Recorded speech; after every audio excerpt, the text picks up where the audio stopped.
নমস্কার বন্ধুরা, দ্য বংস রসুইঘরে সবাইকে স্বাগত। জামাই ষষ্ঠী স্পেশাল পর্বে আমার আজকের পঞ্চম রেসিপি ম্যাঙ্গো আইসক্রিম। জামাই ষষ্ঠী স্পেশাল 4টে রেসিপি অলরেডি আমি শেয়ার করেছি, লিঙ্কগুলো ডেসক্রিপশন বক্সে অবশ্যই দিয়ে দেবো। যারা এখনও পর্যন্ত দেখেননি তারা প্লিজ একবার চেক করে নেবেন। বাড়িতেই কিভাবে খুব সহজে ম্যাঙ্গো আইসক্রিম বা আম আইসক্রিম বানিয়ে নেওয়া যায় কোনো রকম এসেন্স বা রঙের ব্যবহার ছাড়াই, আসুন দেখে নেওয়া যাক আজকের এই ভিডিওটাতে। ম্যাঙ্গো আইসক্রিম বানানোর জন্য আমাদের প্রয়োজন আম, অবশ্যই পাকা আম। আমি এখানে 4টে আম নিয়েছি, তবে 4টে আম আমাদের প্রয়োজন নেই। 2টো মিডিয়াম সাইজের আম হলেই আম আইসক্রিম তৈরি হয়ে যাবে। আমি একটা মিডিয়াম সাইজের আম প্রথমে এইভাবে দেখুন টুকরো টুকরো করে কেটে নিচ্ছি। প্রথমে এইভাবে একটা ছুরির সাহায্যে যদি টুকরো টুকরো করে নেওয়া হয় তাহলে আমগুলো খোসা থেকে অনায়াসে ছেড়ে আসে। এইভাবে আমি আমগুলো একটা ছুরির সাহায্যে খোসা থেকে চেঁচে নিচ্ছি। দেখুন এই টুকরো আমগুলো আমাদের পরে কাজে লাগবে, আমি এটা সাইডে সরিয়ে রাখছি। একইভাবে আমি আরও একটা মিডিয়াম সাইজের আম কেটে ছুলে নিয়েছি, তারপর মিক্সিং জারে দিয়ে পেস্ট করে নিয়েছি। আমার এখানে হাফ কাপ ম্যাঙ্গো পাল্প বা ম্যাঙ্গো পেস্ট রয়েছে, এটা আমি একটা আলাদা বাটিতে ট্রান্সফার করে নিলাম। চলে যাচ্ছি এবার নেক্সট স্টেপে। একটা মিক্সিং বোলের মধ্যে নিয়ে নিচ্ছি হাফ কাপ পরিমাণে পাউডার হুইপ ক্রিম। এই হুইপ ক্রিম আপনারা যে কোনো বড় শপিং মল কিংবা অনলাইন থেকেও কিন্তু পারচেস করতে পারেন।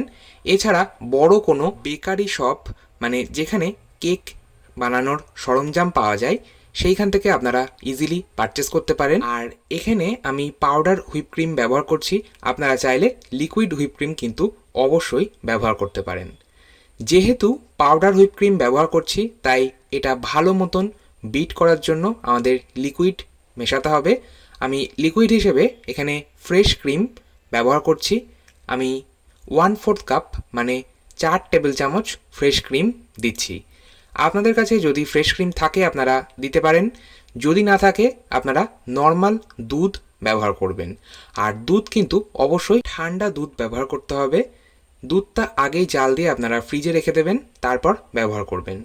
আমি এখানে পাউডার হুইপ ক্রিম আর ফ্রেশ ক্রিম দুটোই নর্মাল ফ্রিজে আধ ঘন্টা রেখে দিয়েছিলাম, তারপর ব্যবহার করছি। এবার একটা ইলেকট্রিক হ্যান্ড ব্লেন্ডারের সাহায্যে আমি এটা ভালো মতন বিট করব। মোটামুটি 7 থেকে 8 মিনিট হাই স্পিডে এটা বিট করছি। আপনাদের কাছে যদি এই রকম ইলেকট্রিক হ্যান্ড বিটার না থাকে একেবারেই অসুবিধে নেই, আপনারা অবশ্যই মিক্সার গ্রাইন্ডারে কাজটা করে নিতে পারেন। সেক্ষেত্রে সমস্ত প্রসেসিং একই থাকবে। মিক্সার গ্রাইন্ডারে আপনারা এটা 30 থেকে 35 সেকেন্ড একদম হাই স্পিডে বিট করবেন। আর আরেকটা কথা বলে রাখি, আপনারা হুইপিং ক্রিম যদি না পেয়ে থাকেন সেক্ষেত্রে অবশ্যই ফ্রেশ ক্রিম ব্যবহার করতে পারেন। আর ফ্রেশ ক্রিম যদি ব্যবহার করেন সেক্ষেত্রে ফ্রেশ ক্রিমটাও কিন্তু 3 ঘন্টা ফ্রিজে রেখে ঠান্ডা ফ্রেশ ক্রিম ব্যবহার করবেন। দেখুন আমি বাটিটা উল্টে দিচ্ছি, তাও ক্রিমটা কিন্তু পড়ছে না, এতটাই ফ্লাপি হয়েছে। ঠিক এই রকমই প্রয়োজন। আর ক্রিম পারফেক্টভাবে বিট করা হয়েছে, আপনারা এইভাবেই বুঝতে পারবেন। এবার দিচ্ছি মিষ্টির জন্য 1/4 কাপ কনডেন্স মিল্ক। মিষ্টিটা অবশ্যই নির্ভর করে আমের টক ভাবের ওপর। আম যদি বেশি মিষ্টি হয় তাহলে কনডেন্স মিল্ক বেশি ব্যবহার করার প্রয়োজন পড়ে না। আপনারা আমটা একবার চেক করে নেবেন, তারপরেই কিন্তু কনডেন্স মিল্ক ব্যবহার করবেন। এবার দিয়ে দিচ্ছি 3 টেবিল চামচ ম্যাঙ্গো পাল্প, যেটা আগেই রেডি করে রেখেছিলাম। আর একটা কথা বলতে ভুলে গেছি, ম্যাঙ্গো পাল্পটা কিন্তু আমি পেস্ট করার সময় 2 টেবিল চামচ চিনি ব্যবহার করেছিলাম। আপনারা চাইলে ম্যাঙ্গো পাল্পের সাথে এই পর্যায়ে কনডেন্স মিল্ক মিশিয়ে নিয়ে ব্যবহার করতে পারেন। এবার আমি ইলেকট্রিক হ্যান্ড বিটারের কাটায় যে এক্সট্রা ক্রিমটা ছিল সেটা চেঁচে নিলাম। এবার একটা স্প্যাচুলা দিয়ে ভালোভাবে মিশিয়ে নিচ্ছি। আমাদের ইলেকট্রিক হ্যান্ড বিটার আর প্রয়োজন নেই। স্প্যাচুলা দিয়েই আমি এবার খুব ভালো করে এটা মিশিয়ে নিচ্ছি। আর আরেকটা কথা বলে রাখি, যদি আপনারা হুইপিং ক্রিম না পেয়ে থাকেন সেক্ষেত্রে ফ্রেশ ক্রিম দিয়েও কিন্তু একই রকমভাবে আইসক্রিম তৈরি করতে পারেন। ফ্রেশ ক্রিমটা অবশ্যই ফ্রিজে রেখে অন্তত 3 ঘন্টা ঠান্ডা করে নেবেন। ম্যাঙ্গো মিক্সচার একদম রেডি। আইসক্রিম সেট করার জন্য আমি এইরকম একটা স্টিলের টিফিন বক্স নিয়েছি। আপনারা যে কোনো এয়ারটাইট স্টিল কিংবা প্লাস্টিক অথবা গ্লাস কন্টেনারও কিন্তু নিতেই পারেন। এবার যে ক্রিমের মিক্সচারটা তৈরি করলাম সেটা কিছুটা দিলাম, দিয়ে একটু ট্যাপ করে ছড়িয়ে নিলাম। এবার যে টুকরো করে রাখা আম আমি আগেই রেডি করে রেখেছিলাম সেটা কিছুটা দিয়ে দিলাম। এরপর আবারও কিছুটা ক্রিম দিয়ে দিচ্ছি। এইভাবে যদি লেয়ার বাই লেয়ার একটু আমের টুকরো দেওয়া হয় তাহলে ভীষণ খেতে ভালো লাগে। যখন আইসক্রিমটা খাওয়া হবে তখন মুখে আমের টুকরোগুলো পড়লে বেশ ভালো লাগে। আমি এইভাবে লেয়ার বাই লেয়ার আমের টুকরো দিয়ে দিচ্ছি। দেখুন আমি কিন্তু এখানে কোনো রকম ফুড কালার কিংবা কোনো রকম এসেন্সও ব্যবহার করছি না। পাকা আমেরই একটা সুন্দর গন্ধ রয়েছে, তাতেই কিন্তু এখানে আমের যে ফ্লেভার সেটা চলে আসবে আর কালারটাও চলে আসবে। আমি ওপর থেকে আরও কিছুটা আমের টুকরো দিয়ে দিলাম, দিয়ে একটা ছুরির সাহায্যে এটা একটু ভেতরে ঢুকিয়ে দিলাম। খুব ভালো করে এবার এটা ট্যাপ করে নিচ্ছি যাতে কোনো রকম এয়ার বাবলস ক্রিয়েট না হয়।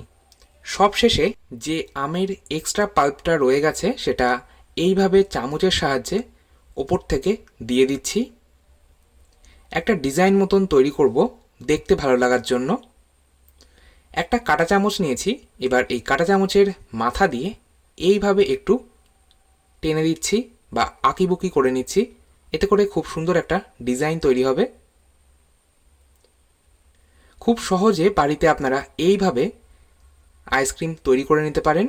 ভীষণই ক্রিমি হয়, একদম দোকানের মতনই হয়, আর খেতেও কিন্তু দুর্দান্ত লাগে। সবশেষে আমি ওপর থেকে একটা এইভাবে অ্যালুমিনিয়াম ফয়েল পেপার খুব ভালো করে মুড়িয়ে নিচ্ছি। আইসক্রিমের ওপর এইভাবে যদি অ্যালুমিনিয়াম ফয়েল পেপার না দেওয়া হয় তাহলে ফ্রিজে যখন এটা জমানো হবে তখন আইস ক্রিস্টাল পড়বে, আর আইস ক্রিস্টাল যদি পড়ে তাহলে আইসক্রিমটা খেতে ভালো লাগে না। তাই এইভাবে একটা অ্যালুমিনিয়াম ফয়েল পেপার অথবা ক্লিন র্যাপার দিয়েও কিন্তু আপনারা কভার করে নিতে পারেন। তারপর টিফিন কৌটোর ঢাকনাটা বন্ধ করে ফ্রিজে ঢুকিয়ে দিলাম। এবার এটা 8 থেকে 10 ঘন্টা ফ্রিজে রাখলেই আইসক্রিমটা ভালো মতন জমে যাবে।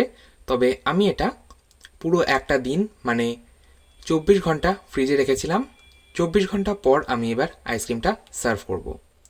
দেখুন ভীষণ পারফেক্টভাবে জমেছে আর ভীষণই ক্রিমি স্ট্রাকচার এসেছে, ভীষণই সুস্বাদু খেতে হয়। আপনারাও এই জামাই ষষ্ঠীতে একবার বাড়িতে ট্রাই করে দেখতে পারেন।